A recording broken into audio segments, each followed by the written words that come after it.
The Lords of the Fallen 2 trailer was just released. Let's cover everything we know so far about the game. For starters, the world and location. Where this takes place is not Mornstead. Instead, it's another location completely. The name of it isn't mentioned in the trailer. However, when we check the game description on Epic, PlayStation, or Xbox, it mentions realm by realm, nation after nation, the umbral darkness consumed all in her path. Now, centuries later, only one kingdom remains. And this appears to be one of Aureus' strongholds with numerous radiant entities. So for whatever reason, it's no longer hidden, and this fallen kingdom is where the game takes place. Now, the actual plot appears to be a little bit odd. We don't really have too much information on it. Of course, the Putrid Mother has gone around devouring everything in her path, but our character is still using the Umbral Lamp, and it appears that we also are trying to kill the radiant enemies that left everyone to die. So let's cover the trailer. It starts with a corpse looking at the sky where you see a radiant being flying across to a fortress in the sky. It is likely the female goddess we get to see later in the trailer, but I'll cover that in a bit. While this is happening, a person or creature with this death fog approaches the corpse and starts reviving the body.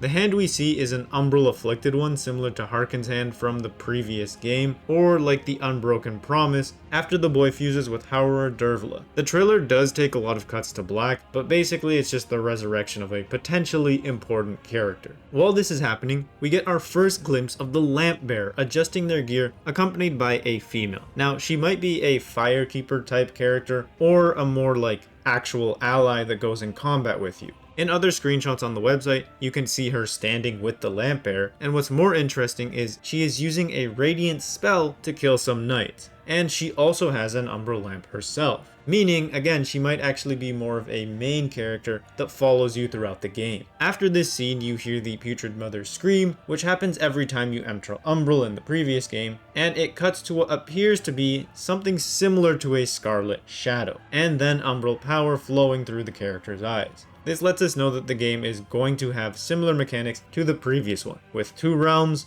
one being Axiom and the other one Umbral. Though again, it's a bit odd because in the Umbral ending, the veil between the two worlds was basically broken. However, thanks to the game description again, we get some insight as it mentions the world of the living and dead are beginning to bleed into one, which means perhaps the Putrid Mother hasn't been able to fully cross over into Axiom just yet. And in the bottom, it mentions that each realm has its own pathways, treasures, and enemies. How different it'll be from the first game is still to be determined, but you can tell that it's going to have that switching back and forth to some extent. There's also a scene of the Lamp Bearer just brutally murdering some knights, and you get a decent look at the new locations. I'm not going to show too much of the bloody stuff because I don't want to get demonetized, and it then cuts into a person giving dialogue of how the gods have forsaken us, and that we will bring retribution, which implies that Aureus and the other Radiant gods stayed hidden and left everyone else to die while, this calamity of Umbral was going around. Hence why we're trying to hunt them down in this trailer. What's also interesting is he asked the Lamp Bearer a question on if they'd harness the darkness within to fight these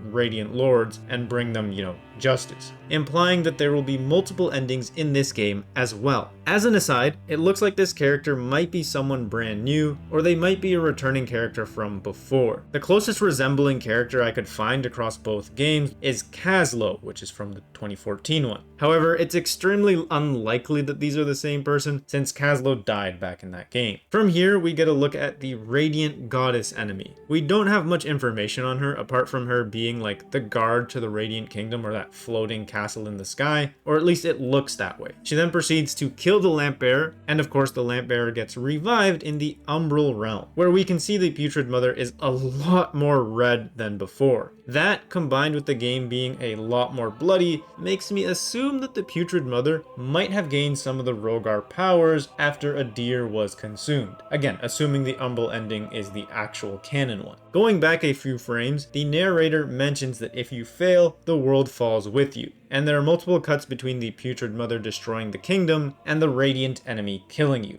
which kind of reinforces the potential for multiple endings. Another small thing of note is that this enemy, this female, might play a similar role to the Light Reaper, given the similarities between the Lords of the Fallen 2023 trailer and this one, where this big bad character takes you out and then you get revived in Umbral. There's not much more in the trailer apart from this dragon-like creature on the end screen, So the next bit of information we get is from the official website. A lot of the information it gives confirms a few things, like there are 2 realms crumbling into one, the combat system being similar to the previous game with sorcery, melee, and ranged options. There are also only 5 screenshots, and the most interesting one is this corrupted angel. Their hand looks like the one from the trailer, and they definitely look like they've been afflicted by the Rogar corruption, but if all the Rogar are dead, then it's unlikely, and this is some form of new umbral corruption that has adopted aspects of Rogar. The rest of the website leads to a couple more pages. The first one doesn't relate to the game, the second one covers the reveal of Lords of the Fallen 2, and in watching some of the videos that mention it, you can see a little bit of the concept art for the second game, showing a couple potential locations or just a general theme of how it'll look.